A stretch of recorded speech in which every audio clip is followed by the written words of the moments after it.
Welcome to the Toronto Sports Rush Network, brought to you by the Bet Rivers Network. This is a live post-Maple Leafs game reaction show. My name is Kyle Andrew. I'm here once again with Pierre McGuire to discuss what we just saw. And for the second time this season, the Toronto Maple Leafs were, on the scoreboard at least, manhandled by the Blue Jackets. Pierre, what did you see out there tonight? I thought that Elvis Merzlikins was a huge story for the Columbus Blue Jackets, but I also think what a great homecoming for some Toronto area natives. Adam Fantilli with a hat trick, Luca Del Belbaluz with a beautiful goal. He was the American Hockey League's leading scorer before he got recalled by the Columbus Blue Jackets, so a great thing for them. But I thought the Leafs actually in the first period a bit were actually very good. I just thought Elvis Merzlikins was a huge story, Kyle. And isn't that the case we see so often in the NHL? The team on the road goes in and a goalie has a big first period like that and changes the tone. The tone was set very early on. We saw a very good heavyweight tilt on the ice tonight. First shift on the ice. Talk about that, Reeves and Olivier. What was amazing about it, it comes right off of a face-off in the Columbus Blue Jackets zone. And what you see is right away, like the guys know they're going to go, the linesmen know they're going to go. What I really was impressed by, the players on both teams, they just cleared away. It's like, you guys have center stage, go to work. And they did.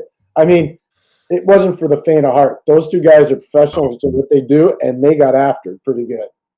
You even noticed too, like as you said, the way they set up, it was cage fighting. It was an absolute cage fight on the ice, and the way players fight now, they're so measured in their approach with one another. Yeah. And I don't know, I had it kind of an even tilt, to be honest with you, but it got the fans going and it got the players going. But it turns out in the end, it was all Columbus on the scoreboard at the very least.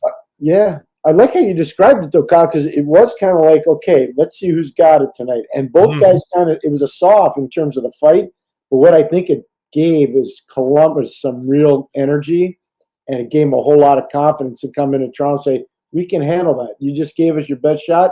We can handle it. That's right. And a fight like that can, as far as a momentum turn and its ability to do that, on the road, that can be a huge way to shut up the crowd, which it didn't really do because it was a draw. But, you know, then you get the early lead and your goaltender standing on his head the whole night. People in Toronto can't wait for Elvis to leave the building. But he's now 3-0 in Scotiabank Arena, they were saying towards the end of the game. Obviously really comfortable there. Maybe he likes the lighting in there. I don't know. but I do know this. Columbus is a hard out. And Dean Evason's come over from the Minnesota Wild. He got let go at the end of the year. Obviously, Johnny Hines goes in there last year and does a good job. But Dean's done a real good job in Columbus. And one of the things that's really apparent when you watch Columbus play, they're not playing individual hockey. They're playing team hockey. And when you look at some of the injuries that they're dealing with right now, Sean Monahan's a huge component for that team. Obviously not playing. Owen Sillinger's Cole Sillinger's a big part of that team. He's not playing. They had another injury tonight to Justin Danforth, but he came back and played. They're dealing with a very small roster up front, and they're dealing with it pretty darn well. We were texting during the game itself, talking about the Leafs power play and how they were just unable to get into the center of the slot to get shots. And when they were getting shots, at last count, I had Columbus 24 shot blocks tonight. And that speaks to exactly what you're saying about playing as a team. If you're going to get outshot and you're going to get out hit and you're going to lose faceoffs, you have to make up for it elsewhere. And Columbus is doing those things even with all those injuries. 100%. What I liked what you said, Kyle, was you talked about how Toronto dominated offensive zone time. You couldn't be more correct.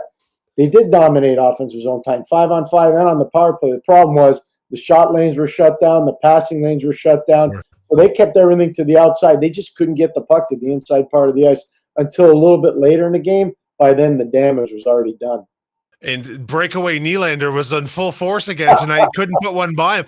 He's either alone or in alone so often over the last month. And don't get me wrong, he's been scoring the goals too. But even Austin Matthews was marveling before the game tonight about his ability to cheat plays once he knows the puck is about to be turned over and get open for that. And once he's clear, he's one of the fastest skaters in the league. No question about it. One of the interesting things is we're seeing a lot of that happen with players around the league. Yeah. Because the red line's out, so you can utilize a stretch pass. I remember when Alexander Daig played junior hockey in the Quebec Major Junior League. I'm not sure I've ever seen a player get more breakaways than him, and that's when there was a two-line pass. But he would do almost the same exact thing that you're seeing William Nylander do right now. One of the key points in this game, you touched on the fight. I completely agree with you on the fight. It's the glove save against Nylander in the first period when the score is 0-0. if he scores there, it might be a totally different game. But a great job by Elvis Merzlikins to grab that out of the air and shut it down. I also thought it was a pretty good alpha move out there when he decided to steal Austin Matthews' stick and give him the goalie paddle to play. That I've never seen that happen before. That was wild. It happened this weekend too. When you watch Ottawa play against the New York Rangers, Montreal play against the New York Rangers on Sunday. Jonathan Quick's grabbing guys' sticks and trying to make saves with the stick. It was pretty good. Well, in the first 10 minutes of the game, Elvis's stick was out of his hand 3 different times. I'm like, this doesn't bode well for them, but he all calmed down. And then, of course, you have the kid coming back into town, scoring the hat trick in front of his mother. What a nice moment that was. She was just waiting as that 2-on-1 with the empty net developed to throw that hat, and she got the chance to do so. A hat trick coming home like that for a kid that age. That's against arguably the best team in the NHL. That's a big moment. Probably for the team that he grew up worshiping too, which is really cool as well. You know what's interesting about that, Cal? I watched him play for a real good prep school coach at Kimball Union Academy by the name of Tim Whitehead. I watched him play for the Chicago Steel, where he was tremendous. I watched him play in the NCAA tournament and regular season games for the University of Michigan. Watch him play for Team Canada in the World Junior. This guy's a real deal. Yeah. I don't think people realize last year he was injured, and he had a pretty severe injury to his Achilles. He's going to be 100%. And when he is, and it's coming soon, he's going to remind a lot of people of Mike Modano. I said that to Scotty Bowman the day he got drafted. I said, Scotty, I'm telling you, this guy's just like Mike Modano. Maybe not as quick, but pretty darn similar. And if you look at the first shot that he scored, that wicked wrist shot, high short side, that's a big-time goal scorer's goal. It's a shorthanded goal, too. Yeah, it was shorthanded. It's 100% right. No, he's a special player. And you can just see the energy. I was so happy for his family. It was kind of a neat story to watch. Yeah, it was. It was a pretty good sight to see out there tonight. And it was one of those games where, as you said, this team is still flying a little bit under the radar, but they are a tough out.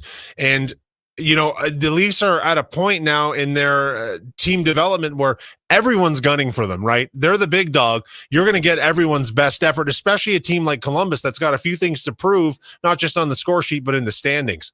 Hey, when you look at it right now, they're a playoff team right now. Yeah. I mean, that could change, obviously, over time, but the biggest thing that I'm admiring about them, those guys have put their heart on their sleeve for Johnny Gaudreau. And what an amazing tragedy. We talk about a lot, and I don't want to bring it up to dampen the spirit, but you could see that's been a resounding thing for that team this year and in that entire community. Yeah, it's a sad story, and we don't need to dwell on it because it's been talked over and over about. But for a lot of teams, they can find something to dig deeper in the memory of someone like that. And it appears as though that's exactly what we're seeing. So we've got Columbus now has beaten the Leafs soundly twice this year. Looking for silver linings in the Leafs game tonight, Austin Matthews scored again. That's 5 games in a row now, and he seems to be heating up a little bit. And with JT's absence right now, that's very, very important. 100%. It's spot on. The only concern I have coming out of this game tonight, going into the game in Ottawa on Saturday night, Matthew Knies getting hurt in the third period. Yeah. And so I worry about that because Knies, Marner, and Matthews have been a tremendous line together. You could see what Craig Brewery is trying to do, put Willie Nylander up on that line and get a little bit more offensive mojo going. But Matthew Knies has been great, as you said, about with John Tavares being on the lineup. Somebody's had to step up. Austin stepped up. Matthew has stepped up as well, Matthew Knies. So this is going to be interesting. The other guy that I think has taken advantage of the opportunity, though, is Bobby McMahon. Bobby McMahon's playing really good hockey. He's on a heater. Yeah, and it won't show on the score sheet tonight, but he played a pretty solid game tonight, too, for Toronto. He really did. He did, and one thing about Knies' potential injury, whatever we might have seen out there tonight, the Leafs schedule is actually quite sparse for the next 10 days. They don't play again until Saturday. Then they're in Minnesota on Wednesday. They're back home in Minnesota the following Wednesday, and then Saturday the 1st they're out in Edmonton. So that's only 3 games over the course of the next 10 days. So if someone's got an ache or a pain, they're going to get a lot of rest right now, which hopefully there's nothing too seriously wrong with Knies. No, you're right. The big thing, though, Ottawa. So this is an interesting part of the schedule. Ottawa got creamed yesterday in New York. They're playing in Boston tomorrow against a Boston Bruins team that got annihilated tonight in New Jersey. And then, Ottawa goes home and they play Toronto. Toronto's going to play a pretty angry Ottawa Senators team no matter what. They're pushing for a playoff spot as well. And I have to tell you, Minnesota's starting to get players back, and I know they got the break, Toronto, but Minnesota's players, when they get them all back, Minnesota's a really tough out. They're playing fantastic hockey, and Johnny Hines, their coach, has done a magnificent job. Yeah, and into the Edmonton game, McDavid will be back from his suspension Yes, by then. he will. Yes, he So will. they're in for some tough hockey over the next little while, going into the what used to be the All-Star break. But this is just another one of those games that got away from them. And if you just looked at the stat sheet without the goals, well, they out-hit them and they outshot them. They had the puck more often. They played a very disciplined brand of hockey tonight, not giving up a power play, and yet they still lost. And this is one of those character moments for a team, and for Berube to come out. And how does he manage a game? You look at the stat sheet, they should have won tonight. They didn't. How do you manage your players going into the next game with that kind of a result? You have a great practice tomorrow. You don't dwell on this tonight. If this was a complete collapse and guys were breaking down and making defensive zone coverage mistakes or not producing on the penalty kill, or the power play didn't have any zone time, or your entries were bad, or your face-off play, you'd say, guys, we're going to work and I'm going to kick your butt. Yeah. But it's hard to do that. You play 82 games, the other guys get paid too. You know what I mean? Yeah. The other team gets paid. And they put on a show tonight. Elvis and Merzlikins in particular put on a really good show. So I wouldn't overreact to it, and I don't think Craig will. No, I think you're right about that too. And it's a goaltender stood on his head. What are you supposed to do? If that's NHL hockey these days, you're just going to lose some games that are a little bit closer than that. So you got the Senators, you got an angry Senators team, as you suggest, Saturday night. Winnable hockey game, but again, every team will be gunning for them at this point. But the Leafs have come off 3 wins in a row. They're still hanging around the top of the conference, and they've managed to stop these losing streaks pretty dead in their tracks most of the year and get back on track, both offensively, defensively, neutral zone play. How important is it for them to win the next one after this loss, like a loss like tonight? Honestly, I think it's really important, because when you look at the first period against Montreal on Saturday night, the last game before they played this one, they're down 3-0. And that should have been 4-0. Christian Dvorak hit the puck off the post, but it leads to a 2-on-1 and Bobby McMahon scores. If it's 4-0, the Leafs lose that game too, I'm telling you right now. But they don't. They win the game. So I think they're going to say to themselves, okay, we're having a real good work day, whether it's tomorrow or whether it's Friday. We're going to go into Ottawa. We're going to play a big game. The Ottawa game is important. It's really important. It's a division game. It's a chance to put Ottawa back. You may eventually play them in the playoffs. You want to send a resounding message if you are going to play them in the playoffs, but you want to get your team back on track. One of the things that I'm encouraged about, they're still playing hard hockey in their own zone. They are playing hard hockey in their own zone. They really are. I want to ask you about that, though. The second goal Columbus scored tonight was off of a very long shift. The Leafs were caught. Well, not caught. They were on the offense in Columbus's end for a significant period of time, but then they got caught going backwards into their own end. By the time they were back there, they looked listless. They had no energy. Columbus was skating circles around them.